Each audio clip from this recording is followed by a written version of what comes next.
Amit sir जरा railway में बताइए सर, कुछ होगा कि नहीं होगा? जुपिटर वैगन से शुरू करें सर।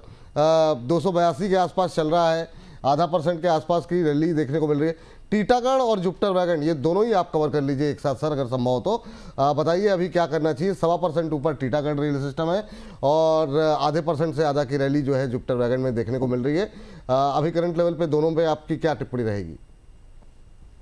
विपुल जी, अभी देखिए, अब थोड़ा सा बाजार में करेक्शन एक्सपेक्ट कर रहा हूँ, इसलिए मैं कहीं पर भी अग्रेसिव नहीं होना चाह रहा हूँ। और सब एक्सपेक्ट कर रहे हैं कि भाई कुछ ना कुछ एलटी सीजी को लेकर कोई अच्छे पॉजिटिव अनाउंसमेंट हो जाए तो भैया लाओमाल हो जाए, एक बार बाजार में रिकवरी आ जाए। देखिए, टीटागढ़ मुझे ऐसा लगता है कि इसको 907 के आसपास तगड़े सप्लाईज होने, यानी यहाँ पर रुक सकता है बाजार। और मुझे लगता भी नहीं कि 1-2 महीने इसको क्रॉस करके उसके ऊपर टिकेगा। किसी के पास है अगर लोअर लेवल का लिया हुआ, क्योंकि अभी हमने इसको 800 रुपए के नीचे काफी टाइम स्टेबल देखा, 610 रुपए के आसपास का लो भी टेस्ट किया, अभी 870 रुपए के 860 रुपए के आसपास चल रहा है, तो ये एग्जॉस्टिव एरिया में आ रहा है। 900 रुपए के आसपास एक बार एग्जिट प्लान कर लीजिए। सूनर और लेटर मुझे लगता है 785 750 रुपए तक के रेट वापस से टूटते हुए नजर आ सकते हैं। तो ये टीटागढ़ के लिए राइट थी। और आपका जुपिटर वैगन 282 के आसपास चल रहा है सर। हाँ जी, देखिए जुपिटर वैगन 296 के ऊपर की अगर क्लोजिंग मिलती है तब तो हम इसको 340 रुपए तक बढ़ता हुआ देख सकते हैं, वरना 260 और 300 रुपए के बीच में घूमता हुआ नजर आने की उम्मीद बना रहा है। किसी के पास है तो एक बार एग्जिट प्लान करिए 290 के ऊपर और वापस से री एंट्री प्लान करिए 266 के आसपास।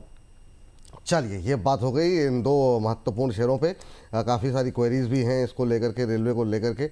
मैम अब आपके पास आते हैं और आप जरा फटाफट बताइए सीजी पावर को लेकर के अभी आपका व्यू क्या है। और साथ में अभी हमारे एक दर्शक बहुत देर से कह रहे थे कभी मेरा भी सवाल ले लीजिए, उनका नाम मिस हो गया सवालों की घड़ी में। और मतलब सवाल था उनका इरिडा को लेकर के। मुझे लगा मतलब इसके लिए रिक्वेस्ट करने की, मतलब जैसे आप कोई बीएल को लेकर के रिक्वेस्ट करता है तो बड़ा अफसोस सा लगता है। सुबह शाम मतलब हम लोग डिस्कस करते आ रहे हैं डेली से। तो एक इरिडा ले लीजिए मैम। मैम फ्रीज हो गए क्या आप? ओहो, चलिए अम्बाला मैम फ्रीज हो गई, तब तक जो है सवाल ले लेते हैं। सर्किट लग गया, सर्किट लग गया, कोई बात नहीं, हो जाता है। दबाव हर तरफ बना रहा हुआ है। प्रदीप सर आप देख लीजिए सर, सीजी पावर और इरिडा इन दोनों पे ही आपकी राय, जरा क्या करना चाहिए, जरा टिप्पणी दीजिए सर।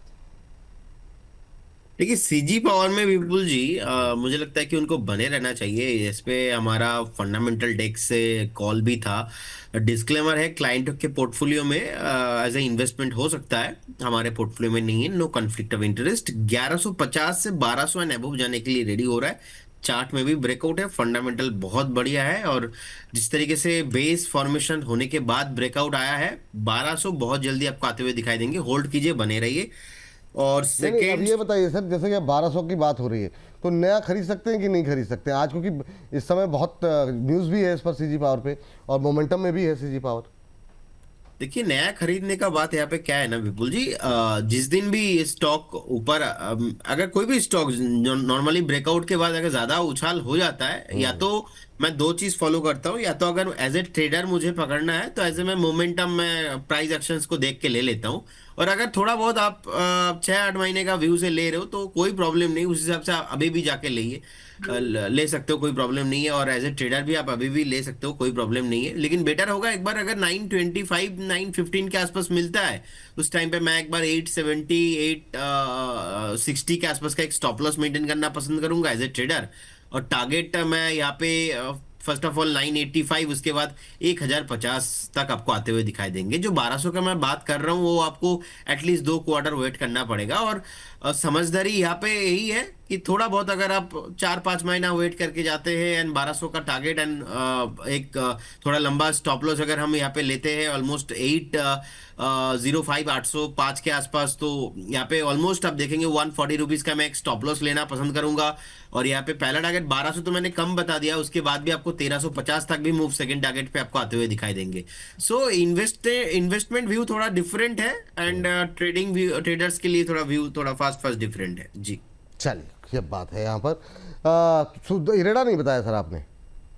इरेडा में विपुल जी स्ट्रक्चर बहुत ही कमजोर यहाँ पे है। मुझे लगता है कि यहाँ पे कुछ भी उछाल आने पे मैं एक बार अगर आपके पोर्टफोलियो में स्टॉक है तो एक बार बेचने का ही व्यू बनाइए, क्योंकि ओवरऑल देखिए स्ट्रेंथ नहीं है, और ये स्ट्रेंथ नहीं है सिंस जुलाई 2024। तो जहाँ पे स्ट्रेंथ नहीं है, कुछ भी उछाल आता है, एक बार बेचने का व्यू बनाइए। अब यहाँ पे अगर 123 से 135 कल को होता है, वो ब्रेकआउट नहीं होगा, वो डेड कैट बाउंस होगा, ये आपको ध्यान में रखना पड़ेगा। सो मैं एक बार अवॉइड करना पसंद करूंगा। चलिए, ये बात यहाँ पर इरिडा को लेकर के प्रदीप जी की राय ये है।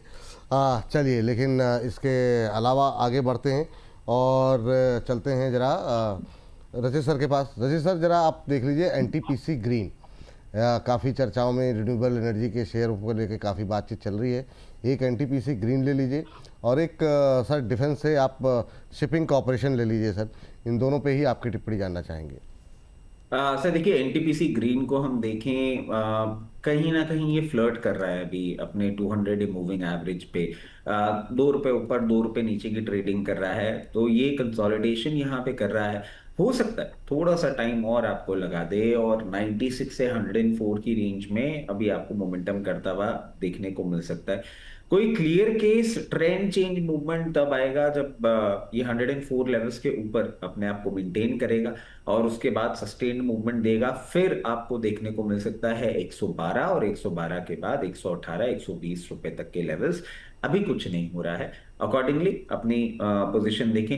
एससीआई सर ऊपरी लेवल से करेक्ट किया, करेक्ट करके 288 का एक स्टॉप लॉस जो हमने बाद में डिस्कस किया था, उन लेवल्स को टेस्ट किया, अब वापस अपमूव में है। अभी भी यही कमेंट्री रहेगी जब तक क्लोजिंग बेसिस 288 लेवल्स के ऊपर मेंटेन कर रहा है, आपको वापस से इसमें एक अपमूव आता हुआ देखने को मिल सकता है और 345 तक के लेवल्स आपको बहुत जल्दी दिखा सकता है। चलिए, ठीक, ये बात यहाँ पर निकल करके आई है शिपिंग इसके कॉर्पोरेशन। साथ साथ मैं अपना डिस्क्लोजर दे सकता हूँ। अरे सॉरी, हाँ हाँ हाँ, आप बिल्कुल दे सकते हैं सर, वो मेरी बात दिमाग से निकल गई थी। सर जितने भी स्टॉक्स आपके चैनल पे हमने डिस्कस किए उसमें मेरी personal position, immediate family position, client position हो सकती है। जितने भी स्टॉक्स आपके चैनल पर डिस्कस किए हैं वो कंपनीज, उनके प्रमोटर ग्रुप कंपनीज हमारे क्लाइंट हो सकते हैं।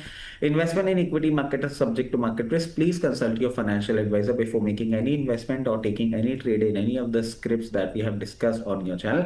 As always sir, fun doing show, जल्दी मिलते हैं। बिल्कुल सर, बहुत बहुत शुक्रिया, बहुत बहुत धन्यवाद। कल फिर मुलाकात होगी आपसे, विस्तारपूर्वक चर्चा करते हैं।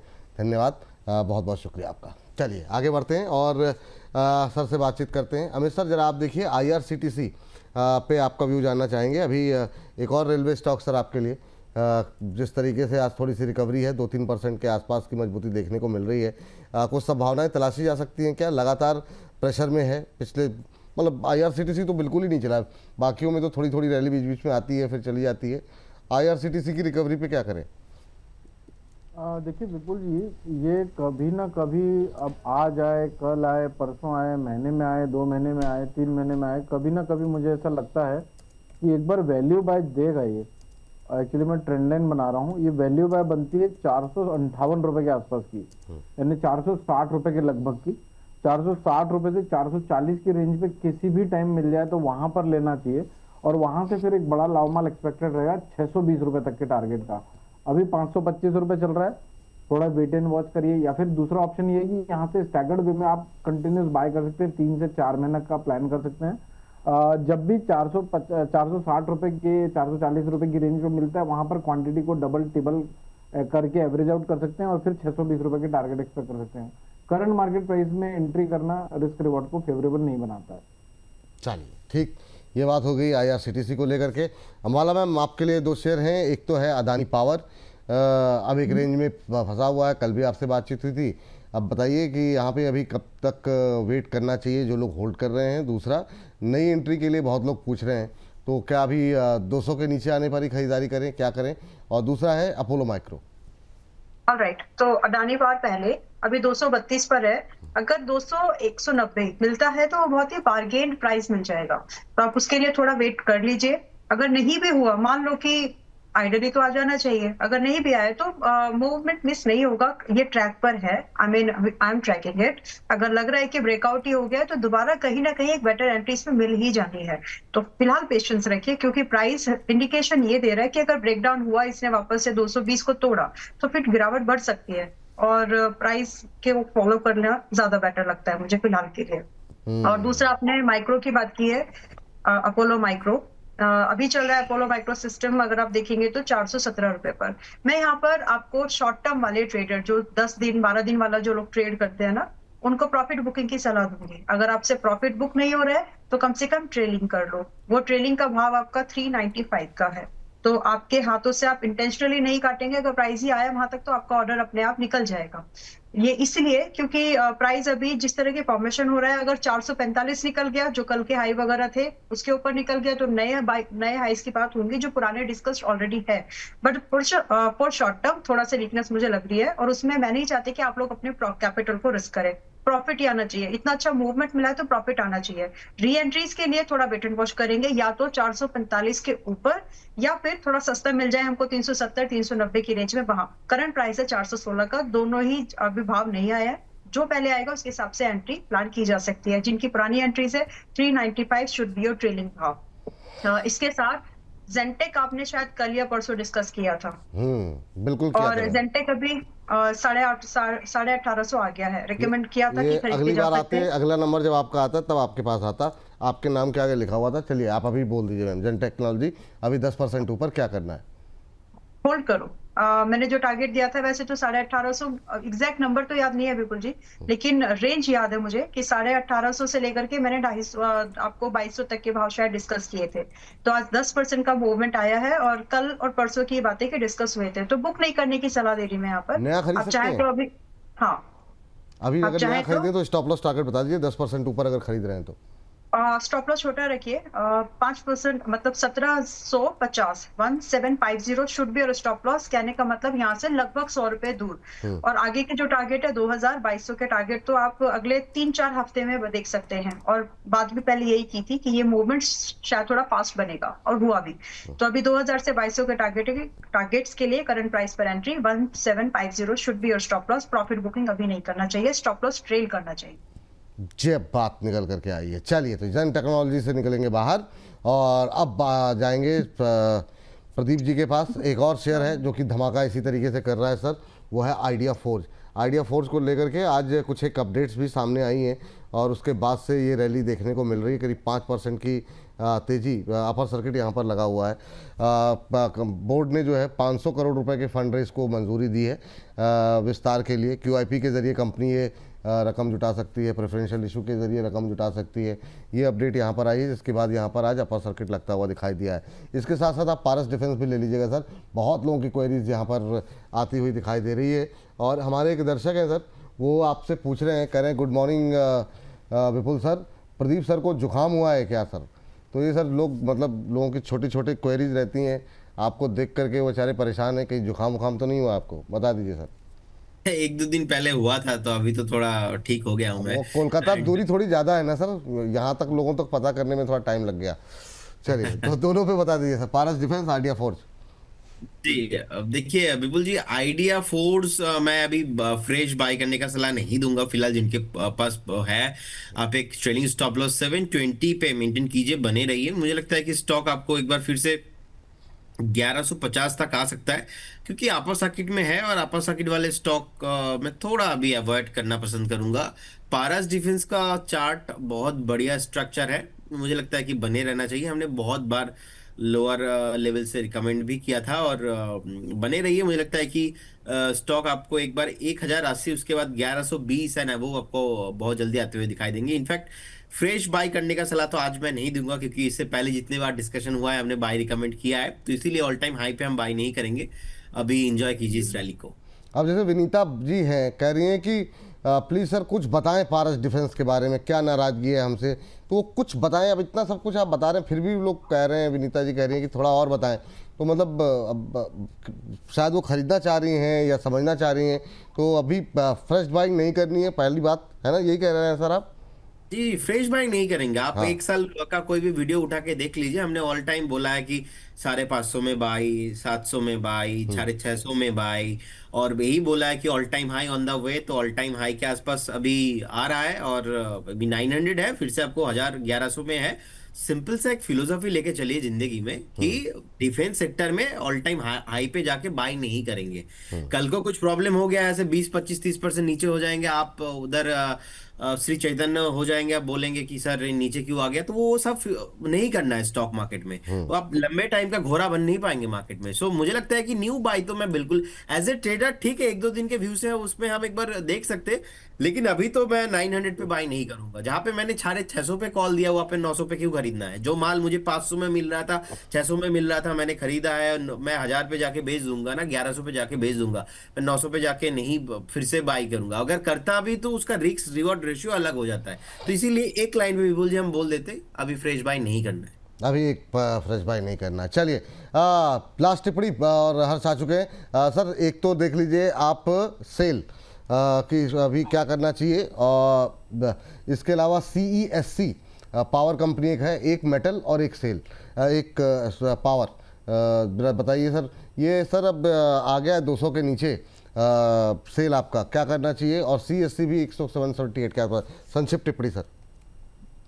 सर ये क्वेश्चन मेरे से है? कुछ कह रहे हैं सर? सर मेरे से क्वेश्चन है ये? हाँ सर, आप ही से क्वेश्चन है सर। सर देखिए हायर लेवल पे 20985 का हाई टेस्ट करके अभी बाजार प्रॉफिट बुकिंग जोन पर है। ये हफ्ते की क्लोजिंग अगर 198 के नीचे की होती है, जो करंट मार्केट प्राइस के नीचे की होती है, तो ये सेलिंग थोड़ी और गहरा सकती है 170 तक की। अगर इस हफ्ते की क्लोजिंग 200 के ऊपर की होती है, तो हम इसमें पॉसिबल है कि 237 रुपये तक के टारगेट देखें।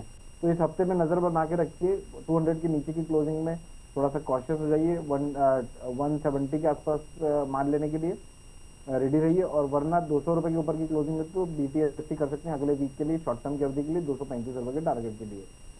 चलिए, और CESC सर? CESC हाँ, ये स्क्रीन पर है, 178 179 के आसपास ट्रेड कर रहा है। हाँ, CESC लिमिटेड, ये स्ट्रक्चर अच्छा दिख रहा है विपुल जी। अभी अभी इसने 173 के आसपास का लो टेस्ट किया, अगर वापस से 176 के आसपास मिले तो लेना चाहिए। शॉर्ट टर्म में 186 के भाव स्क्रीन पर बड़ी आसानी से देखने को मिल सकते हैं। करंट जो लो है 173 के आसपास, तो उसके नीचे के स्टॉप लॉस से होल्ड करिए।